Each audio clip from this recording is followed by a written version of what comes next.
Monday, July 8 edition of PFT PM. I am about 3.5 hours removed from having a giant needle jammed into my lower right cheek so that it could be appropriately numbed, so that an old filling that had broken could be removed and replaced. And I'm just getting to the point where I can talk again. The entire right side of my face was numb down to my neck. So I guess that's better than the alternative in feeling the drill as it's burrowing into the nerve at the base of your tooth. I felt a little something, but it really wasn't that bad. Afterward, I have been feeling extremely numb. I'm finally regaining full use of my mouth and my tongue, but in advance, anything dumb I say, got to build an excuse. It's a product of the Novocaine. So let's get right to it. This is one that I have been thinking about for a few days. When I did this last on Wednesday, and we apologize, we weren't able to do one Thursday or Friday, but we're back and we're here, so no further apologies necessary. When I did this on Wednesday, there was a question about the Giants' offseason Hard Knocks, and I hadn't watched it yet.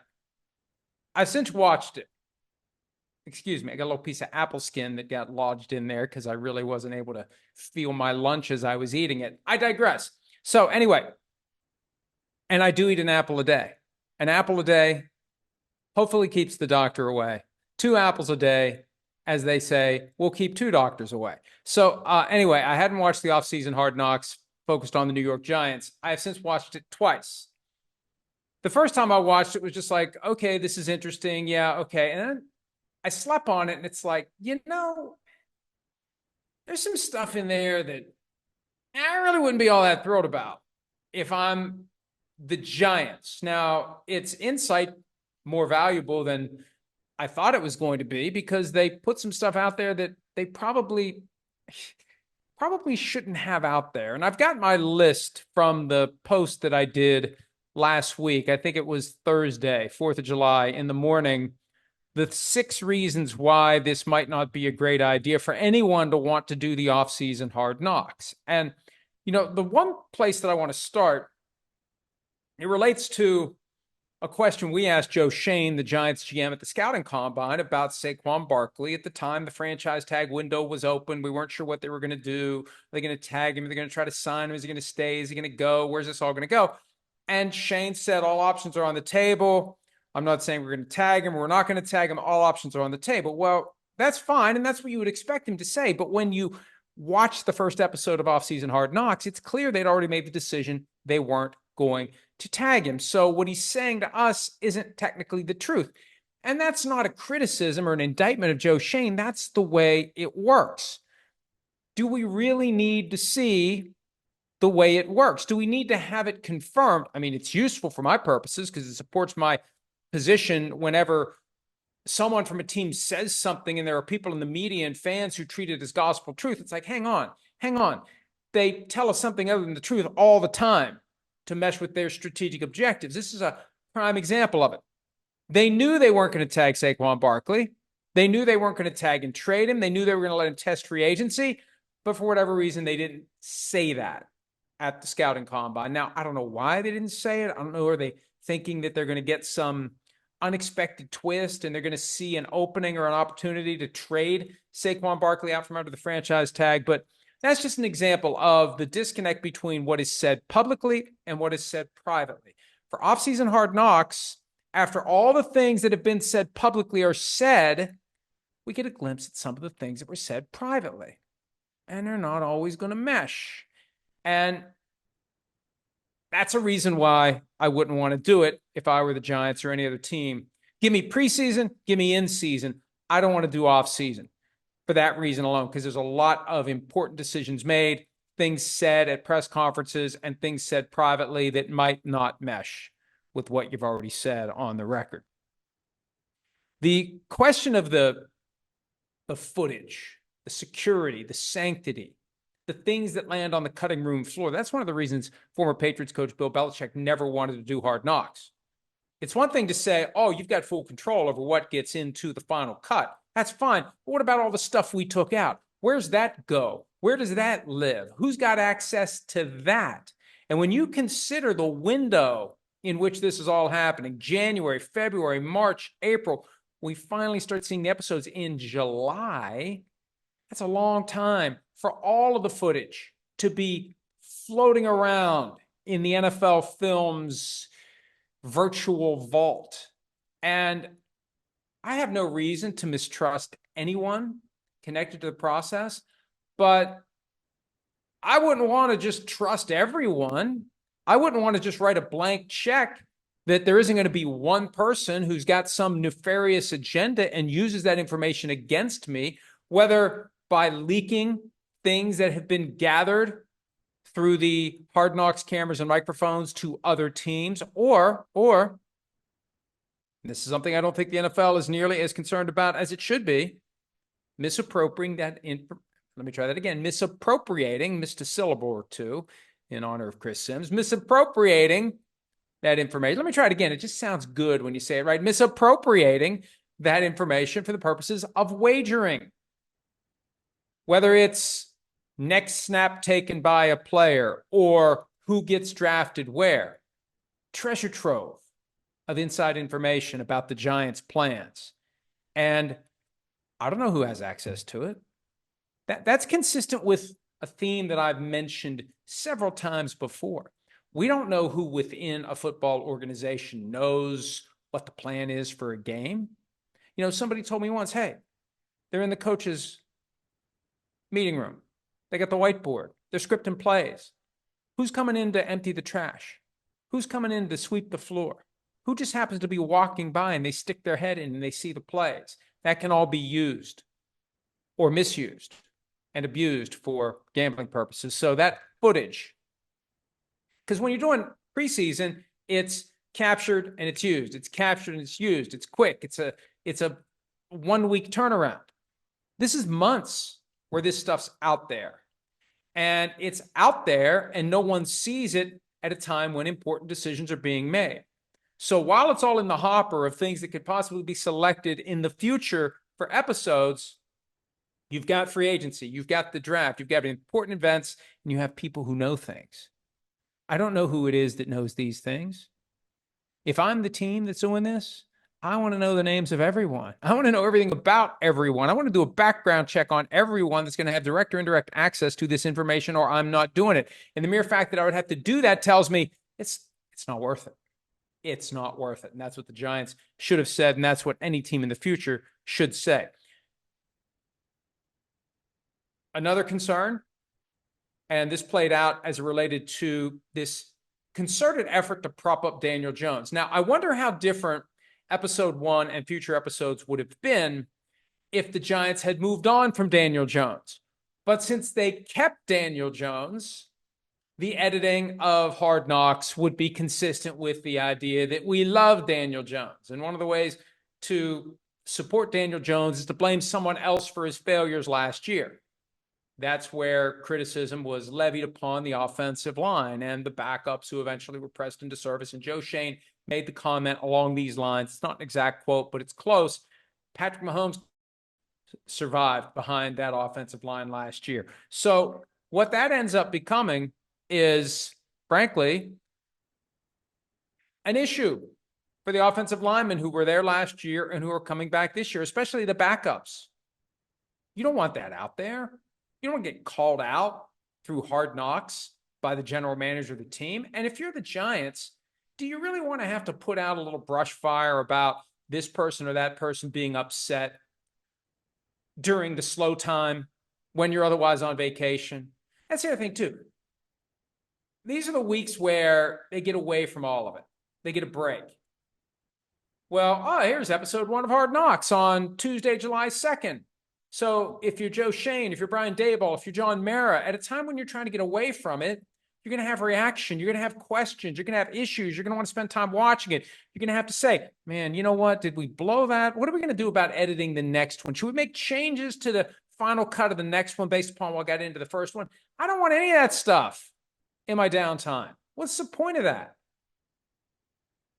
Another one, and this relates to John Mara, the co-owner, you see how involved he was. He was talking in one scene directly to Joe Schoen about Saquon Barkley, had some thoughts about that. I don't know if fans are upset or surprised by that or not, but I generally think that owners are far more involved than they want us to believe because when it goes sideways, they want to be able to blame somebody else. That's kind of why I appreciate and respect what Jerry Jones does in Dallas.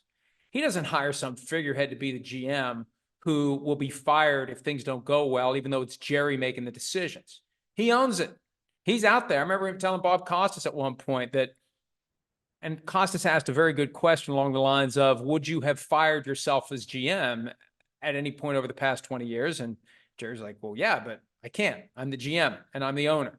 So I respect that he does that, because a lot of these other owners want to be involved. They want to have a spoon in the stew, and they want to be predominantly stirring the stew, but they want someone else to be responsible for the stew that goes bad. So again, how much Mara involvement do you show? How much do you not show? And that leads to another point that wasn't on my list from last week specifically, but to the extent that these teams still do have final say over what gets in. And I alluded to this last week, the Browns example, the Hugh Jackson, Todd Haley exchange about using veterans in training camp practices, and it looked awkward and clumsy, and it looked like Hugh Jackson was playing the I'm in charge here card, and they thought it looked good, so they put it in. Most people looked at it and said, well, this is why the Browns are dysfunctional. So as my good friend Big Cat taught me, I was trying to say taught, and it came out caught instead of cat. As my friend Big Cat taught me years ago, and I love this saying, dysfunctional teams do dysfunctional things. So if you are already dysfunctional, the function of selecting what goes in and what doesn't go into Hard Knocks can be affected by your organizational dysfunction. You assume that a team is going to properly exercise the sledgehammer or scalpel that is available to it for getting rid of things that shouldn't be in Hard Knocks. So that's another concern. Yeah, hey, I have final say. Am I using final say the right way? A couple of other ones real quickly. There was the stray comment, and I mentioned this in the story at PFT about quarterback, if it's Daniel. I think it was one of the Mara family members, who's the director of player personnel. I can't remember his name other than he's one of the Mara family members. He says, well, quarterback, if it's Daniel, when they're talking about what to do with Saquon Barkley. And that's just one of those little Freudian things that popped in that made it through the filter that undercuts this idea that they're all in with Daniel Jones. They clearly were thinking about a different path. And that stuff isn't going to be in. Not the way it should be. Not the way we're thinking about moving on from Saquon Barkley stuff is going to be in, because they did move on from Saquon Barkley. And that's the last thing that I'll point out. There were a couple of interesting scenes about what to do at running back. And it was clear to me that Chris Rossetti, the director of pro scouting, thought they should try to keep Saquon Barkley and, worst case scenario, tag and trade him. And he makes a comment in a January meeting right after the end of the Giants' regular season that's prescient in hindsight, that a team like the Eagles with that offensive line, maybe they would give up a draft pick or some other asset to trade for Saquon Barkley. Ultimately, they didn't have to. Then later in the episode, when they're meeting in Shane's office and they're having this conversation about what to do with Barkley, you get the impression that Rossetti wants to stand on the table and argue we need to keep Saquon Barkley. And he states his case, and he and Shane go back and forth a little bit. And it's very compelling because it's raw and it's real. I just don't know how good it is for the team to have that out there. It makes Rossetti look good. Hey, if Saquon has 1,500 rushing yards this year, Rossetti's going to be a general manager next year. This is great for him, and that's another reason to not do this. If you want to keep your talent in-house, if you don't want to get rated, we're going to get to know people in the front office that we otherwise don't get to know. There's going to be a fan club for Chris Rossetti, especially if Saquon Barkley does well this year. But there's that part where he's just, you can tell. And they did a nice job of editing it. The truth percolated through the editorial process, and he was sitting there not saying anything. And you could just tell by his body language he wanted to say more. And I wonder, did he hold his tongue because he's kind of the young guy and he knew he was being outnumbered and he'd spoken his piece and the momentum is taking the discussion away from the possibility of tagging Saquon Barkley? Did he do it just in deference to the fact that he was kind of the junior member of the conversation? Or did he hold his tongue because he knew it was being recorded and potentially would be part of Hard Knocks? How far do you want to push it when you know everything you say can and will potentially be used in episode 1, episode 2, episode 3, I don't even know how many they're going to be, of Offseason Hard Knocks? That's another reason to not do it. So, hey, I thought it was compelling because we shouldn't have seen all that stuff and we shouldn't have heard all that stuff, and no team should want to do it. I'd much rather do training camp Hard Knocks. I'd much rather do in-season Hard Knocks. This offseason Hard Knocks is a problem. The bottom line is, as long as the NFL is going to keep looking for places in the pizza to stuff cheese with Hard Knocks this and Hard Knocks that and Hard Knocks the other, someone's going to have to do it. And I think the Giants, as the test case / guinea pig for offseason Hard Knocks, providing the rest of the league with plenty of things to not do and plenty of things to be sensitive about as it relates to how much of what is said in these meetings will make its way onto the final product. All right, moving right along. I posted something on Monday about the Jim Trotter lawsuit against the NFL and NFL media. And again, NFL media, a lot of people, I think, still don't understand. The NFL owns NFL media. The NFL hasn't licensed it like SiriusXM NFL Radio. That's licensed by Sirius. The NFL part, they pay the NFL. They're an independent operation. That's how it works. For NFL Network, it is the NFL. So when Jim Trotter has a contract that he allegedly believes they wanted to renew, then he, for the second straight year, asks the commissioner pointed questions about equity and inclusion in the NFL media newsroom during a Super Bowl press conference. After that, all of a sudden, they don't want to renew his contract and he's out of a job. That's the NFL at work. That's not any other company. That is the NFL. So he filed the lawsuit not long after he was fired by the NFL. The NFL, as it typically does, first salvo in civil litigation, try to get the case dismissed, ideally get it forced to arbitration. And for some reason, they didn't have in Jim Trotter's contract an arbitration clause requiring him to go to arbitration. I would suspect that future contracts with NFL Network talent will have that clause. So they couldn't send it to arbitration. They tried to get the entire case thrown out, and some of it was dismissed. But the issue of retaliation against Jim Trotter for basically agitating about issues that relate to civil rights, that is the thing that has given him a case, a leg to stand on, and to go forward against the NFL. So now that the motion to dismiss filed by the NFL has been denied, in part, the case goes forward. And what was filed on Friday was the NFL's answer to the complaint. Look at the item at PFT that explains what an answer is, how it works, what the various defenses mean. There was one thing in the defenses, because the defenses that get added, here, I'll give you the quick summary. The complaint is a bunch of numbered paragraphs, and I think there's like nearly 300 of them, 250 or 300 of them in Jim Trotter's case. Number 1, number 2, number 3. When it's time to do an answer, the defendant responds to each numbered paragraph. So there's a 1 to correspond to 1, 2 to correspond to 2, etc., all the way up until the last one. After that, the defendant issues its affirmative defenses. And there's a lot of them that get used in every case. But if you look closely, you can find some stuff that might be useful. And in one of the defenses, the NFL says that Trotter was fired for a variety of reasons, one of which was unsatisfactory work performance. Now, I've been following the case pretty carefully. I don't remember unsatisfactory work performance ever being suggested by anyone. It was along the lines of, the business is changing, the needs are changing, we're pivoting to this, we're migrating from that, yada, yada, yada. There was never a hint that Jim Trotter wasn't doing a good job. Now the NFL has said, in direct terms, not maybe, not possibly, unsatisfactory work performance, which means, and see, what happens is, you can see I'm sitting up because I'm getting excited. It's taking me back to a life that I abandoned, and I'm glad I don't have to do it all the time, but it's kind of fun to think about it and talk about it and relive moments from the 19 years that I practiced law. When you see that in the answer, When you're the lawyer representing Jim Trotter, you do what I just did. You sit up in the chair because now I got something more.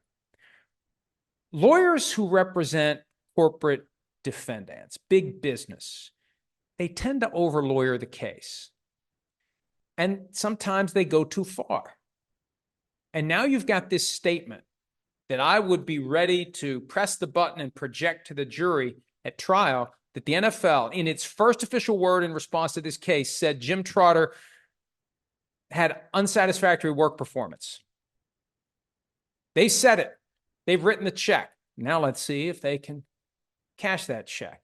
And now, as you get ready to sit down across from the management witnesses, the people who made the decision, the immediate supervisor, the people responsible for monitoring, assessing, and communicating to Jim Trotter whether or not he was doing a good job or a bad job, now you got something. And I've been in that chair across from the manager. Okay, you say here, my client engaged in unsatisfactory work performance. Give me every instance of unsatisfactory work performance. Go. And then they give you the list. Is there anything else? Is there anything else? Is there anything else? Do I have it all? Is there any reason why you wouldn't remember today, but maybe you'll remember in the future some other reason that you're not telling me today? See, you'll wall them off so they can't suddenly remember something the night before trial. Or if they do, you've got enough ammunition to make it look like they're full of crap. So now that they've opened this up, they're going to make it a little bit easier for Trotter's lawyers to show that the whole thing is a load of crap. And I don't know that it's a load of crap. I'm just saying that cases like this, what happens is, and we've talked about this before, when you're the individual who was fired for reasons that you believe violate your legal protections, they're never going to come in and say, hey, you got us, we did it. Oh, sorry about that. Was that wrong? You're going to come in with something else, and you're going to have all these reasons. And see, the problem is sometimes you end up with too many reasons. And sometimes you've over-lawyered the reasons to the point where something's fishy. And the job of the lawyer representing the individual is to prove that it is fishy. And the fishier it smells, the more likely it is they're covering up the real reason. I talked about this with the Sunday Ticket case, that it's not necessarily lying at the individual level. It's an institutional lie that was concocted and adopted, and it becomes the truth. It's the official corporate version of what happened, even if it's not true. So when you're telling that as the witness who is sworn to tell the truth, the whole truth, and nothing but the truth, you're just parroting the reasoning that someone came up with, even if it's not true. That's how lying happens. That's how perjury is committed in civil cases. And I would submit to you, perjury is committed in civil litigation all the time. The prosecutorial resources aren't available to go after everyone who lies under oath in court in a civil trial. So what happens in Jim Trotter's case moving forward, Roger Goodell will be questioned under oath. Managers, supervisors will be questioned under oath. And now, because of that decision to include in the answer unsatisfactory work performance, it makes the job of Trotter's lawyers a little harder because it introduces a new element, but it makes their ultimate job easier because now they got something that they can really sink their teeth into and prove that the reasons they're giving aren't the truth. And they better be damn sure they've got documents, they've got testimony, they've got evidence that will show that Jim Trotter was not doing a good job and that they told him he wasn't doing a good job. And that it was so bad that they told him, if you don't turn it around, there's not going to be another contract for you, because that's the only way unsatisfactory work performance becomes this decision to not give him a new contract. So I'm trying to measure my words carefully, but this is what happens when businesses convince themselves that they're right no matter what, and that anyone that would suggest otherwise is wrong and should not be taken seriously. and should not be regarded as a threat, because we know what we did and we know what's right. And if you come after us, we're going to come after you 10 times harder. And that's what Trotter has to be ready for. But man, the NFL, like I said, has made it a little easier for Trotter's lawyers by floating what I think is going to be an easily debunked notion that his job performance was unsatisfactory. Sunday Ticket. I'm going to peel back the curtain and tell you what I've done. And this was not an inexpensive project on my part, but I have been very disappointed with the coverage of the Sunday Ticket trial. And yes, in hindsight, should I have gone to LA for 4 weeks? I don't know. It would have been hard to do PFT Live from LA. I would have had to be in LA, all due respect to LA. I don't want to be in LA unless and until I have to be there for the Super Bowl or some other work assignment. So to make up for the fact that I wasn't there, I got the whole transcript. I had to buy it. It wasn't cheap. But I got in touch with the court reporter, and one thing led to another, and I've got the entire transcript. So I'm figuring out what to do with it. I'm thinking about just reading it one day at a time and writing stories based on whatever is gathered from day 1, day 2, day 3. I mean, it wasn't covered in real time the way it should have been. So I'm thinking that I'm just going to take this transcript and say, okay, here's day 1. Here's what happened in court today. Here's what I picked up that I think might be significant, because we were deprived of that kind of blow-by-blow coverage of the case. We know how it ends, but man, what a ride to get there. And obviously, knowing that the verdict went the way it did, it will cause me to be on the lookout for things that the jury got right, things that the jury got wrong, and areas where maybe there's an opening for the judge to throw the case out. And remember, July 31 is the hearing at which the judge will take up the NFL's motion for judgment as a matter of law. So as we continue our PFT Live hiatus, and as I get through the last couple of weeks of the slow time, you know what my project is now going to be?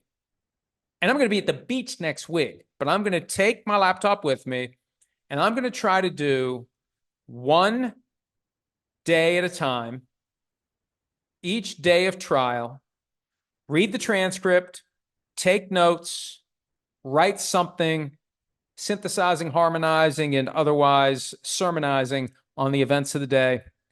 And we'll take it all the way through until the verdict. So that's my project. And I'm writing the check now, just like the NFL and unsatisfactory job performance. I'm writing the check now, and I'm going to have to cash it. And I would suspect that if I don't, NBC could say that I engaged in unsatisfactory job performance. Although NBC hasn't given me this assignment. They never give me any assignments. They license all of our content. So NBC, I'm making the public vow to read this transcript one day at a time and to write something at PFT as if the case was happening now, so we can get that insight, especially with that July 31 date looming, when quite possibly the judge is going to decide, even if it's probably not a matter that's ruled upon from the bench on the 31st, but that's the moment where, as the judge exit like Wapner at the People's Court, he'll come back with a ruling. Not 5 minutes later, could be 5 weeks later, but that's the next key date, July 31. So we'll try to get all that done. And look, I don't know how many people are going to be interested in this, but you should be, because this verdict against the NFL of $4.7 billion multiplied by 3. And remember, if judgment is entered, it automatically will be multiplied by 3, more than $14 billion. That is something that is not going to be easy for the NFL to pay. Putting that in context, Sportico has information about the national revenue that the NFL generated in 2023. There's the national revenue that gets shared. There's the local revenue that doesn't, for the most part, although some aspects of local revenue do get shared. There's supplemental revenue sharing. I think as national revenue gets bigger and bigger, the local revenue subsides in overall relevance, but still, the national side, according to Sportico, is $13 billion. Less than the $14 billion the NFL is ultimately going to have to pay if it loses in the Sunday Ticket case. So it gives you an idea, it puts in perspective what we're talking about here. We're talking about more than 1 year of national revenue that is shared by the 32 teams, basically TV money and other related money that comes through the doors and is shared by all 32 teams. So we'll get the full Green Bay Packers annual report later this year. I'm sure one of the data points, or later this month, excuse me, which is also later this year. One of the data points will be, I assume, what the Packers are going to have listed as the shared national revenue.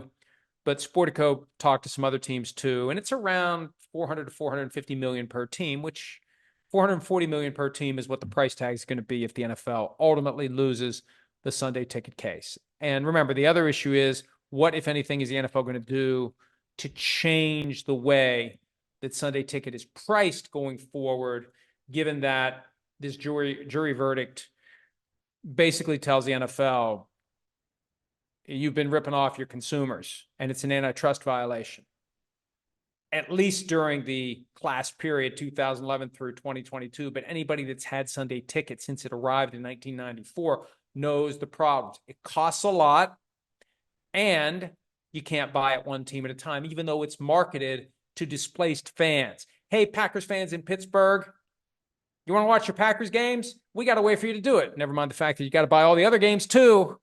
And the only way you're going to see the Packers is to have the ability to see all the other games that are being played at the same time. Even though we know you're not going to watch those games, you're going to watch the Packers game, and that's it. And if the Packers lose, you're probably not going to watch the 425 games. You're going to go, on a media blackout from the NFL. There's plenty of fans that do that. Back before I got into this business, if the Vikings lost, I didn't look at a newspaper. I didn't watch Sports Center. I didn't look at a highlight until Tuesday or Wednesday at least. Sometimes I wouldn't even watch the Monday night game.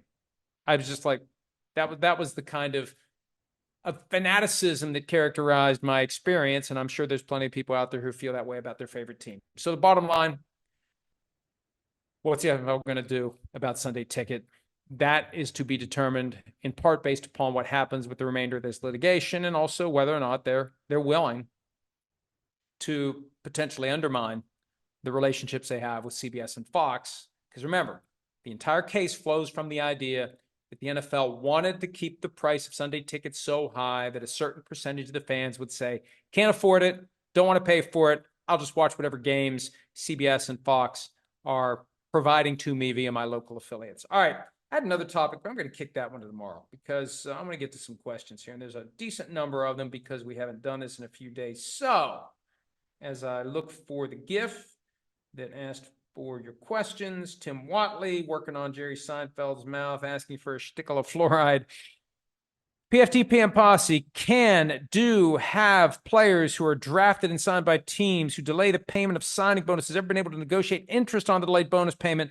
We know the owners can and do collect interest on delayed payments. No, that's the problem. That's why players want it now. That's one of the only things that can be negotiated in rookie contracts. When the signing bonus is going to be paid, what it takes to void the remaining guarantees, and will remaining guarantees be subject to offset? Those are the three big issues for rookie contracts. And the signing bonus timing is an issue because you don't get interest. Let's say I'm due to get $5 million, $2.5 million within 15 days, the other $2.5 million June 1 of 2025. The reason teams defer it is so they can keep making the interest on the money. Time value of money. They keep the money for a year. They make money off of that money, and you don't. So you're not going to negotiate interest. The negotiation is, I want it now. I want it now. And I'm not going to show up for practice. I'm going to hold out a training camp unless you give it to me now. That's the core of the potential dispute. And remember, as of last week, there were 5 unsigned first-round draft picks, and my guess is that it's still 5 because I don't recall, on a pretty slow weekend since Independence Day on Thursday, Friday, Saturday, Sunday, there hasn't been any development along the lines of further rookies signing their draft picks. All right. PFT PM Posse, do you have a favorite classic car? One that you would like to own someday, or that has sentimentality from your childhood? An old 70s muscle car, old school 30s, 40s vehicle, or maybe a 1963 split window Chevy Corvette. That is a reference to one of the vehicles in the Father of Mine series, Son of Mine. I might have, because the guy who runs the PFT PM Posse account has been a big supporter of everything we do. He reached out to me. He was looking to get a copy of Son of Mine, the sequel to Father of Mine, which is coming out September 3rd. And I said, you know what? If you promise not to send this to anyone else, I'll send you the manuscript. You can read it. Just do me a favor. Keep an eye open for any possible typos. So he read it twice. He very much enjoyed it. And that's why he's referring to the 1963 Corvette, I believe. The one car that I've wanted to buy that I probably never will, my dad had a 1972 Oldsmobile, and it was kind of a rust orange, a burnt orange, like a little bit deeper than the Texas Kellers with a beige plastic top. That car was awesome. And it had like a 350 in it, and it was just one of those big old gas guzzlers with a long front end and a long back end. The thing about cars from the 70s, though, as awesome as they look on the outside, when you get in, it's like, man, this sucks. Like the seats are all uncomfortable. It's that big, long bench seat, and the gear shifts up on the steering wheel, and the radio's push button AM radio, and the dashboard's that needle that goes all the way up to the other end. And there was a while that, and this was after the national speed limit was dropped to 55. A lot of cars, the highest the speed limit went was 85. The speedometer went was 85. So anyway, I part of me would love to find that old Oldsmobile, but yeah, I'll stick with something newer one of these days. And I'm going to keep saying this until I'm too old to physically crawl into it. But one of these days, I'm going to break down and find a Ferrari that is fairly affordable. One of these days. And part of the problem is, with all the hills here in West Virginia, probably not a practical thing to take up and down and over bumps and scrape the bottom here and scrape the bottom there. But that's in the hopper. CJ Newman, are you going to try the EA college football game when it comes out? Mutt, that's the Madden Ultimate Team, sucks this time of year when everyone is 99 overall. I will try the college game when it comes out. I think it's coming out this week, next week, end of this week, something like that. I like playing Ultimate Team now. I like the fact that the teams are all, for anyone who's been playing it all year long, in the high 90s. My team's currently a 98. I've yet to get to a 99, but I have like 20 guys that are 99 or higher. And yeah, everybody else is good too. It makes for a great challenge. Everybody's similar. Your teams are all on the same footing, and you play your games and you see what happens. So I don't mind it. The thing that drives me crazy is it's every year it's lather, rinse, repeat. The new one comes out, you get a team that's a 59, you spend the whole year working through, and I will never, sorry, EA, I will never spend a penny beyond what it costs to buy the game. It's the different challenges, and you get points and you get coins and you build your team that way. That's how I do it. That's part of the fun. So you spend months and months and months getting the team better and better and better and better. You finally get to the point where it's great. You get to enjoy it for a month, and then it's time to get new Madden and start all over again. I've had a lot of tweets here today encouraging me to go ahead and do the podcast under the full and complete influence of Novocaine. I wouldn't have been able to talk. It would have been horrible. This entire side of my face was locked up, and I couldn't. It was like a weird feeling. I'd had another filling that was busted, or I broke a tooth last year and didn't realize, but it wasn't nearly as bad when they fixed that as when they did this. This took me back to the first time I ever had a cavity. Some hell, how old am I? 59? What would it have been? Almost 50 years ago. Anyway, when do you get your teeth? How old are you when you get your teeth? Your real teeth. That's, you're old when you can't remember when it was that your teeth fell out, your baby teeth came out, and the new teeth came in. So anyway, I was feeling as numb as I have in a very long time today. There are questions about NFL media and also the cancellation of the Around the NFL podcast. And look, I don't know what else we would call it other than the Around the NFL podcast was canceled. When you have a podcast that was extremely popular, where there were 3 hosts and 2 of them are gone, And the new show is going to be named something different. It's going to be 5 days a week instead of 3 days a week. And it's going to be one of the three hosts, our former colleague Greg Rosenthal, plus a revolving door of guests. The old show's gone. I don't know what else to say. Like, if Larry and Curly left the Three Stooges and they went forward with the Mo Howard and Friends show, you would say that the Three Stooges got canceled. The Three Stooges is gone. And I've got people asking for insights. I know some things and I've heard some things, and a lot of people speculate that that incident from March where Woody Johnson, Robert Saleh, I think Colleen Wolfe was on the Around the NFL podcast, and she kind of foolishly blurted out that she had heard from a good source that there was an awkward conversation between the two. I think it's fair to say that that got them on radar screens that maybe they weren't on before, which might have contributed to the falling of the dominoes that got to this point. But two of the hosts left the company completely, and they've been there a long time. And Greg Rosenthal stays. And it's just the latest example of what I believe is mismanagement of NFL media by the NFL. And what a shock. The NFL is not a media company. I mean, the potential for this kind of stuff has been lurking for 20 years.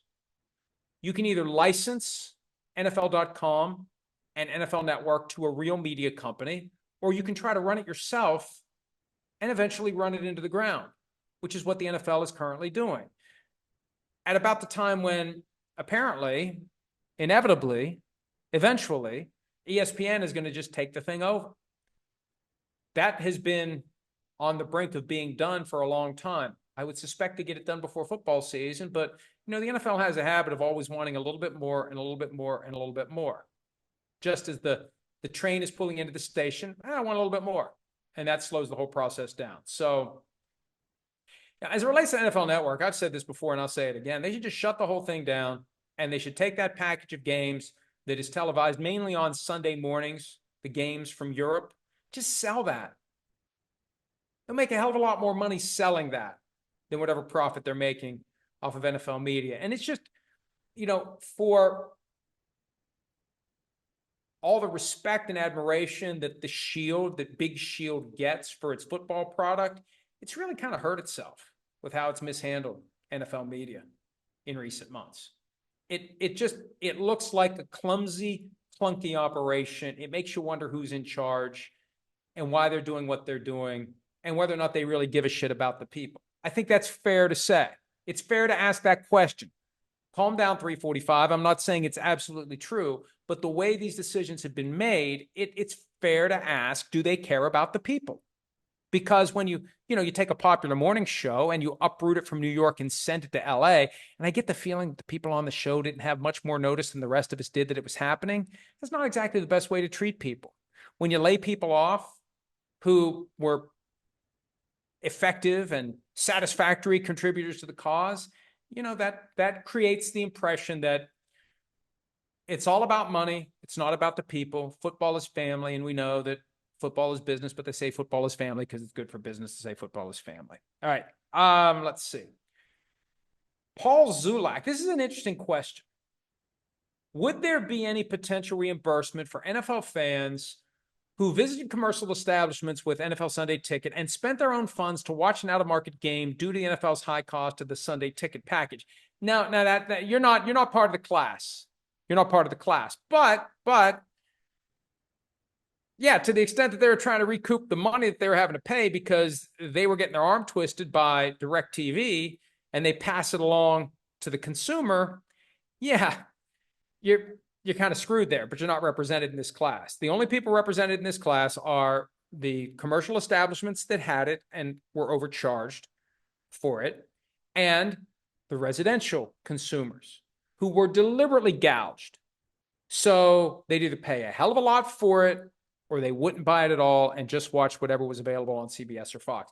And that's the group. I made this point last week. The people that didn't buy it aren't represented in this either. They were harmed by this because they could have had Sunday Ticket for the last 30 years, but they decided, as much as I'd like to watch the Packers in Pittsburgh, I'm not paying that money. I'm not going to go out and get a DirecTV hookup. I'm not going to do all this stuff.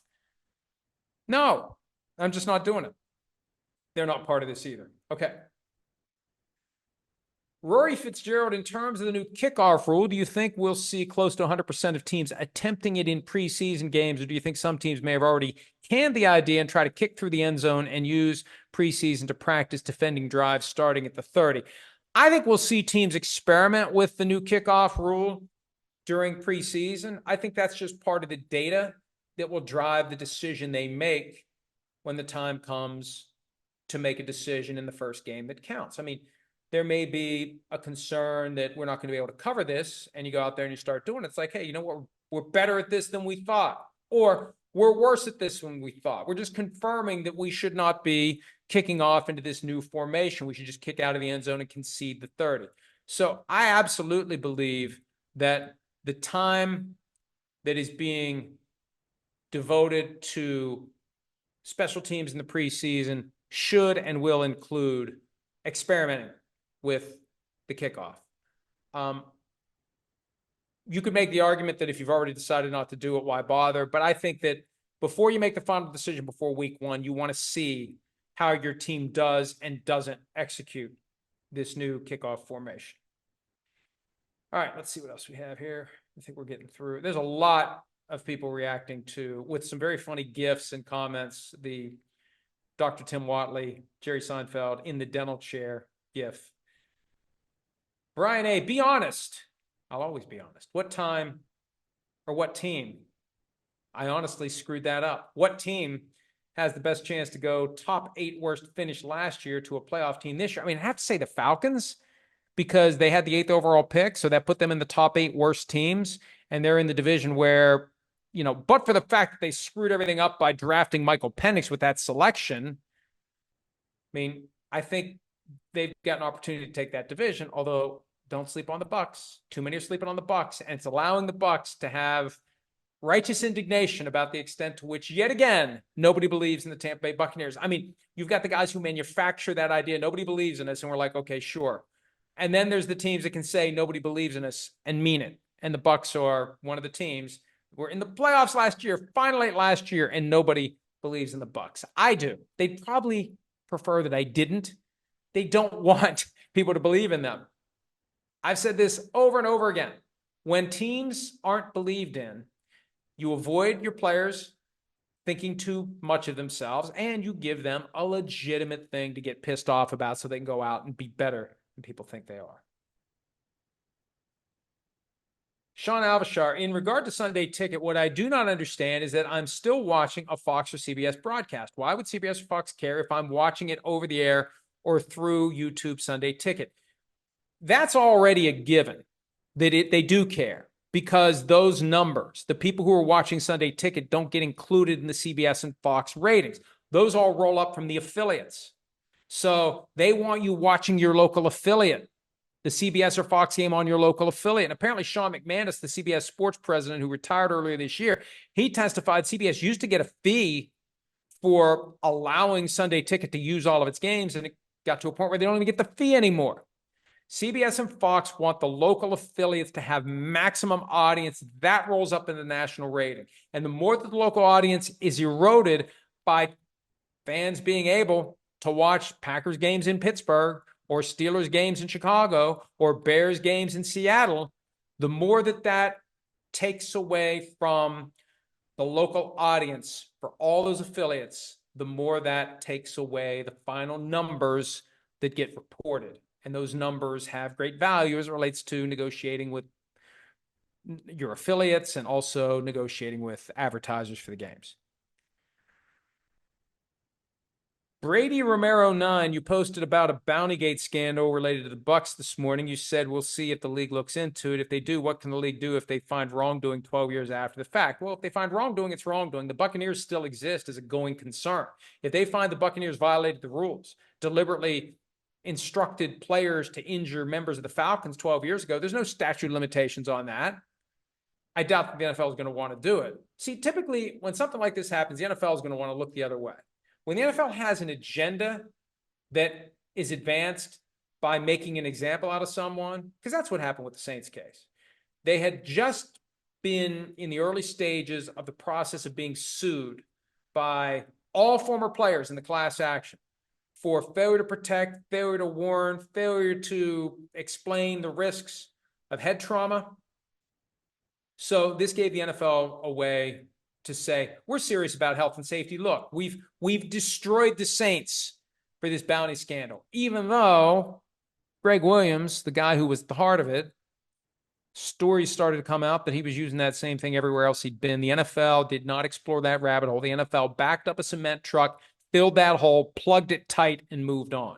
Because all they needed was to be able to go after the Saints and to prove that they did it and were taking it seriously. See, if you go too far, that's when people start saying, man, this entire operation is corrupt. Maybe we should take a closer look at all. Maybe we should peel back Big Shield and see what is underneath that red, white, and blue facade. That's always the tension.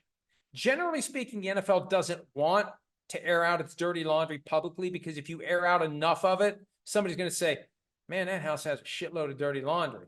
Maybe we should look into why their laundry's so dirty. But if you have an agenda that you're trying to push, you selectively enforce rules once every 2 or 3 years. So no one ever says, man, this is a potentially inherently corrupt organization. They just say, wow, they're effective. They're enforcing their rules. Bountygate and Deflategate. And the Patriots did this and the Patriots did that. And pay no attention to that man behind the curtain. Yeah, they were tampering, but we don't need anyone to know how rampant tampering is. Let's not make this too big of a deal. I think that's part of the psychology that goes into it. All right, let's answer a couple more here. RB Roughnecks, given the ruling against the NFL in the Sunday Ticket case, do you think the NFL will offer per team packages as a way to show during their appeal process that they aren't in violation of the ruling, specifically antitrust violations? I think this is apples and oranges, because I think part of it is if they suddenly, during the appeal process, change the way they're doing things, that may make a judge more inclined to say they know they were wrong. There's two different issues here. There's the ongoing legal exposure from 2023, 2024, 2025, maybe 2026 by the time this is all said and done. Are you going to continue to create new class actions against yourself because you keep doing it the way you've already done it, even though a jury's already found that it violates the antitrust laws? Or are you going to change your ways and do things the right way, respect your consumers, and reduce the price of Sunday Ticket? Or more accurately, let the Sunday Ticket provider decide what they want to pay without any sort of pressure or direction or control by the league. That's really the issue here. And that's why I'm so disappointed by the lack of national attention to this, because number one, it exposes me as the one guy that the NFL can say, man, that guy's a problem. We need to shut him up. They've screwed the consumers for 30 years, with or without antitrust liability. They decided, okay, we have this product and we're going to make it available, but we might hurt the ratings for our Sunday afternoon providers. So how do we strike this balance? Not how do we make this new technology easy to use and unlock a universe of choices, affordable choices for the fans. No, we got to price it high enough so that we don't undermine the ratings for the local affiliates who want people to watch the game that they're being forced to watch, because without buying Sunday Ticket, it's either watch that game or watch no football at all. So that's really the bottom line here. And I think as we take a closer look at the Sunday Ticket trial, and there's a lot of reporting still to be done if anybody's even going to bother to do it. Think about where DirecTV was. Think about what a pain in the ass it was for anybody that got DirecTV in the 90s. It was a pain in the ass. I had to cut down a freaking tree when we moved from one house to the other so that I could get the proper view of the satellite so I could watch the games. I mean, you had to get it. It had to be in the right spot. You had to pay the money for it, and you had to subscribe. There were deals that were available, but you had to subscribe. So I had cable. I was like Michael Scott. I have satellite and cable as a backup. I was paying for a satellite hookup I didn't need, but that was the only way to get Sunday Ticket. So think about how hard the NFL made it. And you ask yourself, why are they making it so hard? Are they making it hard and expensive so more people won't do it?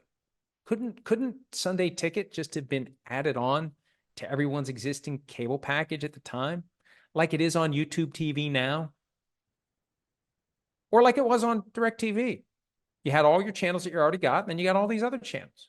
So I got my cable hookup, and I got this tier, I got that tier, I got the Sunday Ticket tier on my cable hookup.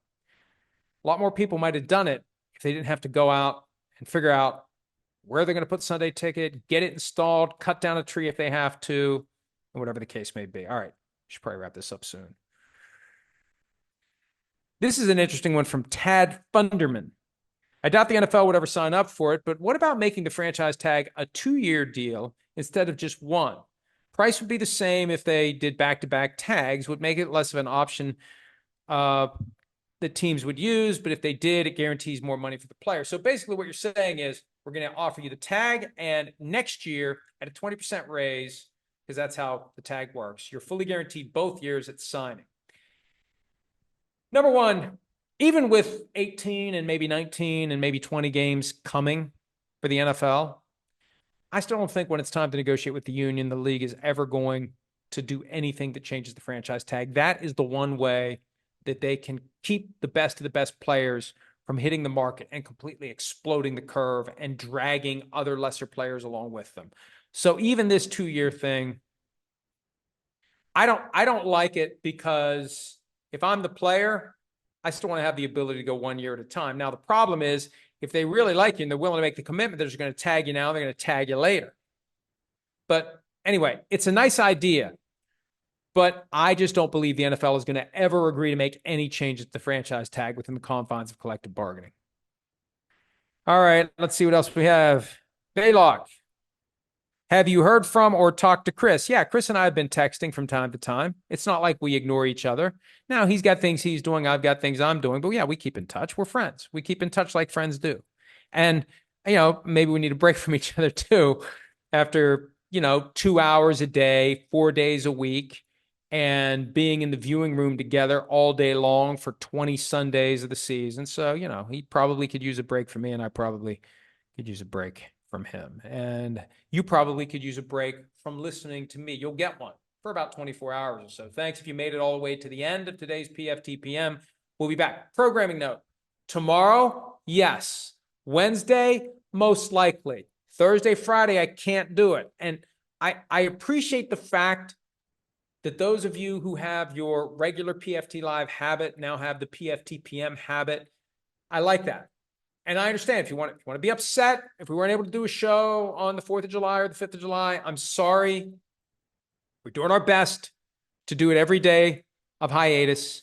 This week, Monday, Tuesday, Wednesday, yes. Wednesday, most likely. Thursday, Friday, no. I apologize. Next week, I'll be at the beach. Next week, now, last year I went 5 for 5 at the beach. There are moving parts involved in doing this from the beach, because got to have a good room I can do it from, and got to have good internet. Now, most of these places now have high speed, easy to use, ready to go internet. We're not, we get fairly nice places when we go to the beach. We, as Sims would say, can't hide money. We like to go to a place where we, enjoy ourselves, and it has all the amenities. High speed internet is typically one of them, but we'll be sure. We got to have all that, got to get the right setup, got to make it work. If I do, could be 5 for 5 next week as well. Then 22nd, I'll be back, and the Olympics starting long after that. We'll keep doing PFT PM through the Olympics, and PFT Live will be back right after the Olympics end, August 12th. I know that's still a long way to go. We got plenty of content at profootballtalk.com. We'll do as much PFT PM as we possibly can, and before you know it, we'll be back at PFT Live. Thanks again for some of your time. We'll talk to you again on Tuesday. Hi, it's Mike Florio. Thanks for watching PFT on YouTube. Hit subscribe for the latest news and analysis from Pro Football Talk.